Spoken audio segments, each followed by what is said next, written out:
Yo, what's going on, guys? Hypnocorn back here with another video. Today I'm going to be talking to you guys about a bit of news that just came out, which is we've got confirmation that the Diviner of the Herald is finally coming to the TCG in Lightning Overdrive, which is out in, I think this is June, I think this is American dates, right? So the 4th of June, 2021, which is quite a few months away still. It's still about, I guess, 2 months. We're always already at the end of March. We just have April and May to get through. So what does this mean? Well, we already knew that Mu Beta Fafnir was going to be in the set. However, the fact that the Diviner is in the set does open up a bit of possibilities for Lightning Overdrive, that we might have more TCG exclusives coming to Lightning Overdrive. Would be pretty sick. However, so what is Diviner of the Heralds? Diviner of the Heralds is a level 2 fairy monster that was released in a Japanese promotional set. I'm not entirely sure which one. I think it might have been just a V-Jump promo, but what it does is it is a level 2 fairy tuner, which is, you know, one of those. And it has this effect where if it's normal special summon, you can send a fairy monster from your deck or extract to the graveyard, and if you do, its level is increased by the level of the sent monsters until the end of this turn. And then if the Diviner itself is tributed, you can special summon a level 2 or lower fairy from your hand or deck. This part does not matter too much for Drytron, because there's actually no targets you can summon of this, as far as I'm aware, because it has to be a target that can't be normal summoned or set. However, this part is very busted. So you might, like, first glance think, oh, okay, it's just Manju. However, the fact that it increases its level by the monster you sent is very, very huge, because obviously you send Herald the Arclight, and then you're able to search for a ritual monster, ritual spell. However, this is very, very strong because the Diviner becomes level 6. And what's a level 6 monster in the Drytron deck? Well, it's Ben 10. And what can 2 level 6s get you? Beatrice. And Beatrice is basically just Union Carrier 2. So this means that with the Mu Beta Fafnir and with Beatrice, we basically can just ignore the fact that Union Carrier was ever banned in the first place. So this is just a sample list, by the way. Feel free to use this and just, I'd honestly change it if you can. I am playing 3 copies of Beta, the Gamma Elton, and that might look a bit weird because, like, oh, people usually play one of this. However, with the Mu Beta Fafnir, this card is so incredibly busted that I think just playing Gamma just to make the Fafnir on the first turn as fast as possible is, I think it's probably viable. And I'm playing 2 Meteonis in this deck. You could realistically put this down to 1. I've seen a lot of OCG lists play this. That's because if one of your Meteonises gets banished and you're only playing 1, it does suck quite a bit.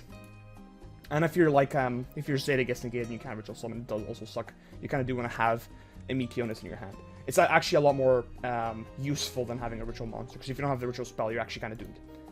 However, things like Beatrice kind of let you get around that. Well, not Beatrice, but like this as well, kind of. You're able to play around still a little bit, even without ritual spells. Anyway, you can't make Beatrice without the Meteor, so I don't know why I'm talking about that. Anyway, I'm going to be showing you guys a few combos you can do. Let me know what you think about these combos after. So this first combo is Alpha plus Zeta, the bread and butter combo of the Drytron strategy. So we're going to be starting with Alpha, discarding the Zeta to grab Benten. Benten's going to be tributed for Zeta. We've seen this 1,000 times before. We're going to be grabbing Meteonis from our deck, and we're going to be grabbing the Diviner of the Heralds. Next, we're going to be overlaying our 2 monsters into the Mu Beta Fafnir. Our Mu Beta Fafnir is going to be sending a Gala from deck to grave. Next, we're going to be using the Meteonis to detach off of our Mu Beta Fafnir, attaching the Zeta to bring back Benten. Next, we're going to be normal summoning the Diviner of the Heralds, sending the Herald of the Arclight to grab a Herald of Ultimateness. Next, we're going to be overlaying our 2 level 6s to make Beatrice Lady of the Eternal. We're going to be using our effect to detach the Herald to Diviner of the Heralds, rather, to send Ava from deck to grave, and Ava's going to banish the Herald of the Arclight and the Diviner of the Heralds to grab another Diviner, because she is also a level 2 and a Herald of the Arclight. Now we're protected from hand traps. Next, we get to use the Meteonis effect, putting down our Mu Beta Fafnir to 1000 attack. Then we're going to be tributing a Herald of Ultimateness to bring back Gamma. You bring back the Meteonis, doesn't matter where you do it at this point. Next, we're going to be using the Meteonis attaching the Alpha, bring back the Herald of Ultimateness. Then we're going to be making IP Masquerena. And we're going to be ending on a board of a lot of disruption. Now, on our opponent's turn, we're going to be using the effect of Beatrice again. This is something I didn't show. We're going to be using Beatrice again on our opponent's turn, because remember, this is a quick effect, to send another Ava from deck to grave, to have another Herald of the Arclight and another Diviner in our hand. Alternatively, there is a few kind of different ways to do this combo. You can just end with an Ava in your hand, but it's a bit weirder. I think this route is like a bit better. And so it might sound weird, like, oh, you're playing 2 Eva. It does, like, that sucks. It's a brick. However, in this deck, it's not even that bad. Ava is a level 1, which lets us go into the Mood Beta Fafnir, which is pretty useful, because that's just a Foolish Burial plus more for the Drytron deck, which is pretty good. I haven't showed any combos that involve the level 10 Drytron Ritual Monster, but those combos don't necessarily, I think, come up. They would only ever come up if we didn't have Diviner. Anyway, next is a combo. This is the second combo we'll be showing, which is Alpha plus Gamma. So we're going to be using Alpha, tributing the Gamma to get Banten, and then we're going to be tributing the ban, the Alpha into Linkuriboh, and then we're going to be tributing Banten to bring back Gamma and the Alpha. Banten's going to grab us the Diviner. Next, we're going to be overlaying into the Fafnir. We've seen this. You know what happens after this. Well, not you know, but it's very similar to the other combo, but instead we're just going to be tributing the Herald in our hand to summon back the Zeta that we sent off Fafnir. We're going to be using Meteonis to bring back Banten. We're going to be overlaying with Beatrice.